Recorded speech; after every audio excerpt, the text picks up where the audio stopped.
Hola a todos, queridos amigos de Abriendo Puertas. Nos toca reencontrarnos en un tiempo litúrgico muy especial, este tiempo de espera del Espíritu.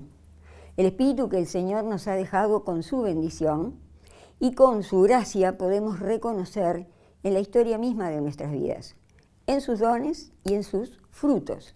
Y hoy nos gustaría empezar hablando precisamente de los frutos, en particular de uno de ellos que parecería no ser el más reconocido, el más apreciado, que es el de la mansedumbre. Y ciertamente el tema de la mansedumbre y el tema de los frutos tiene resonancias diferentes. Me gustaría detenerme un segundito en el tema de los frutos. Uno piensa, por ejemplo, en el libro de Génesis, en el relato del primer capítulo. El fruto es determinante en la historia del mundo y en la historia del hombre. Esto es, comer o no comer de ese fruto. Por otro lado, también nos dice la Escritura que el árbol es reconocido por sus frutos.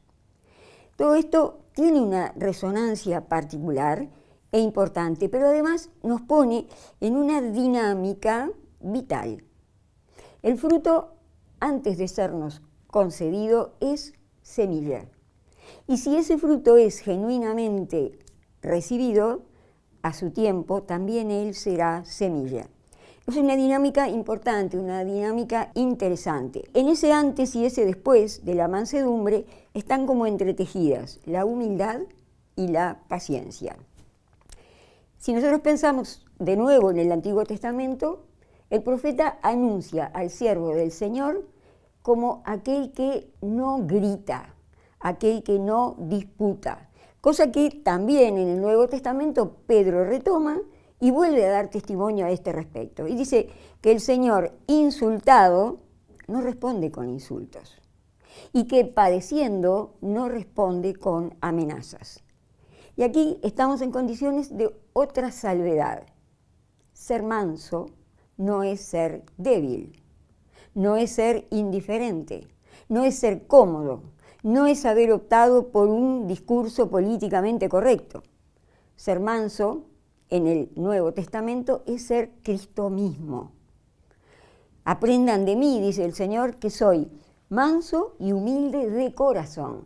¿Qué quiere decir eso? Bueno, pues que acceder a ese nivel de la mansedumbre no alcanza con actitudes mansas, sino que se necesita un corazón manso, ser manso desde dentro. Sin duda, el genuino manso es el Señor. Alguien que hace de la extrema mansedumbre la extrema fortaleza. Alguien que es capaz de asumir su abajamiento como un medio para que otros se eleven. Ciertamente, esto necesita de un aprendizaje, de una dinámica. El Señor también ha hablado de esto cuando dice, el que quiera ser primero, que se haga último y que sirva a todos. En esta pequeña batalla que vivimos por nuestra mansedumbre en medio de un contexto de violencia, el triunfo no está en estar por encima de otros, sino por vencer el propio ego.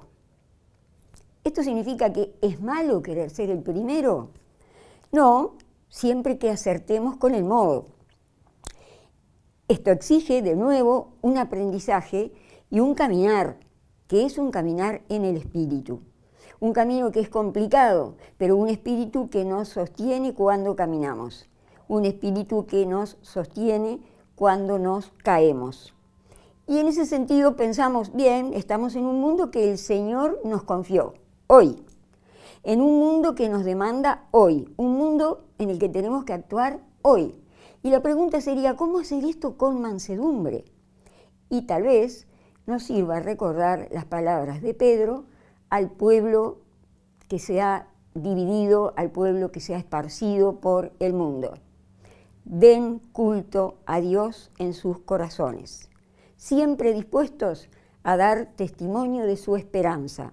Den razón de su esperanza, pero háganlo con mansedumbre y con respeto.